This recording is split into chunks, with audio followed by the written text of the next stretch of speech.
There's so many amazing games coming out all the time. It can be hard to keep up with them all. One of the goals here on the channel is to uncover the most promising titles that I can find so that you don't have to. With that in mind, let's look at 8 more roguelikes that I'm excited about in 2024. If you want to delve further into any of these titles, be sure to check out the Steam pages linked below. Kicking off the list, we have Pesticide Not Required. This bullet heaven game is being developed by Jam-Packed Games and is bringing some very interesting mechanics to the table by blending the bullet heaven and farming genres together. I'm not sure anyone asked for Vampire Survivors meets Stardew Valley, but hey, it looks like a lot of fun to me, so I'll take it. In this game, you'll play as a frog and manage a farm, where you'll be able to grow crops, mine, and fish, all while enjoying bullet heaven goodness. The game has a very interesting, albeit goofy aesthetic that is clearly intentional, as the game does not take itself very seriously. From what we've seen, the game has that bullet heaven juice that we are all so fond of, with crazy, over-the-top builds that will have you mowing down waves of baddies with lawnmowers, sprinklers, you name it. If you get tired of doing all the hard work yourself, you can also recruit little helpers to tend to the farm while you're busy killing the bad guys. The game will also feature seasonal map variations that have a variety of difficulty levels, many unlockable characters with special traits, and persistent skill tree upgrades.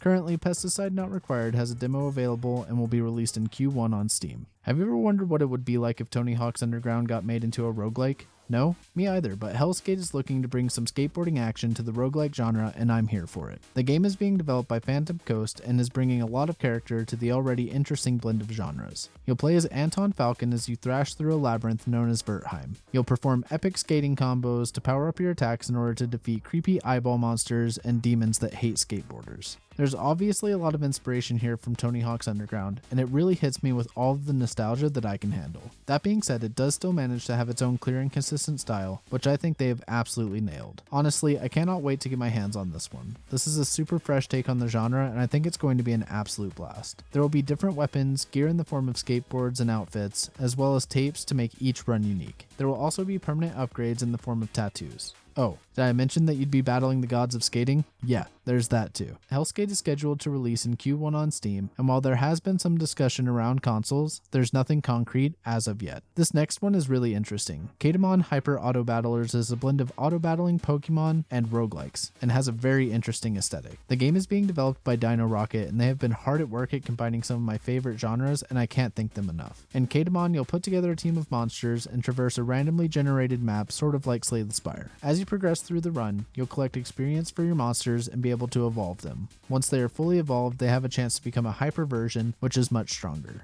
The game currently features over 180 monsters for you to collect, each with different types, much like Pokemon, with different bonuses for having multiple of the same type in your party. The game will also feature multiple bosses, items, secrets, and a lot more. From what I've seen of the game, it's super quirky and I absolutely love it. There's a lot of charm in the monster design, and the auto-battling formula looks well implemented with various team compositions and a good variety of strategies to take advantage of during your runs. Kadomon is scheduled to release on Steam on February 1st and currently has a demo available. However, there is no mention of a console release as of yet. Alright, you all saw the thumbnail, so you knew this one was coming. Next up on our list is the long-awaited Hades 2, which is being developed by none other than Supergiant Games. Hades 2 is their first sequel, and while I do have a lot of faith that Supergiant will try their absolute best, they have some fairly large shoes to fill with this one. Hades 2 will have you venturing to the underworld once again, but this time as Melinoe, the daughter of Hades and sister of Zagreus. Are you ready for the dawn of witchcraft as we delve into the ancient magics of Greek mythology? Here we will fight the forces of the Titan of Time as we battle our way through the underworld. We will be exploring all new locations, have new characters to meet, and there will be returning characters that we all know and love as well. All in a beautiful, hand-painted graphic style that Supergiant are known for. There's also mention of a new upgrade system and companions that we haven't heard too much about, so we'll have to wait and see what that entails. The action for this game looks absolutely fantastic, taking the original formula from the first game and expanding upon it. Everyone is very excited about this sequel, and hopefully it is able to live up to the hype. I'm sure we'll see a console release for this one, but right now there are no set plans. Hades 2 will be launching into early access on Steam and Epic Games in Q2.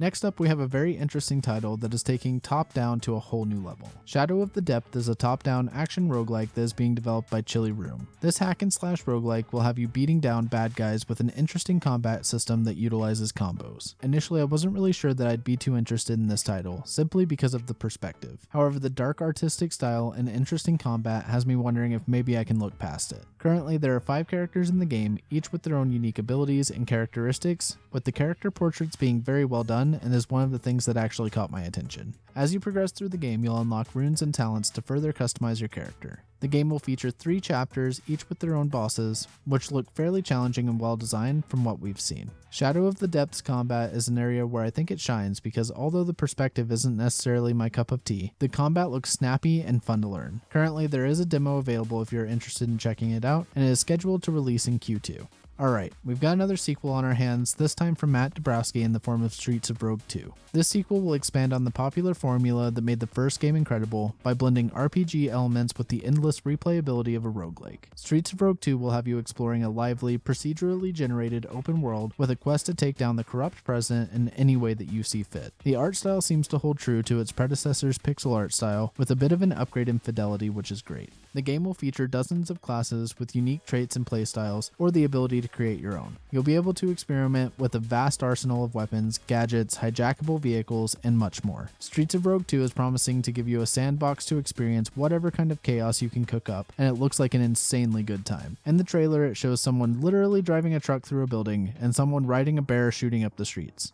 What more could you ask for? I personally haven't never played the first game, but I might have to give it a try before the sequel comes out. Streets of Rogue 2 is set to release sometime this year on Steam, with plans to release it on all major consoles sometime in the future. Next up, we have Emberward. This beautiful roguelike tower defense game is being developed by Refik Games. In Emberward, you are tasked with building a maze and deploying towers to protect your fire. The game has a really great visual aesthetic, accompanied by some amazing sound design from what we've seen so far. This one appears really polished and is looking to shake up the roguelike tower defense space with some fun and interesting mechanics. You'll have access to a variety of unique towers that have special properties, which will play a crucial role in your strategy. Speaking of strategy, unlike a lot of games in this genre, you actually get to build the path that you want the enemy to take. This alone is a very unique feature that I personally haven't seen before, and I'm really excited to give it a try.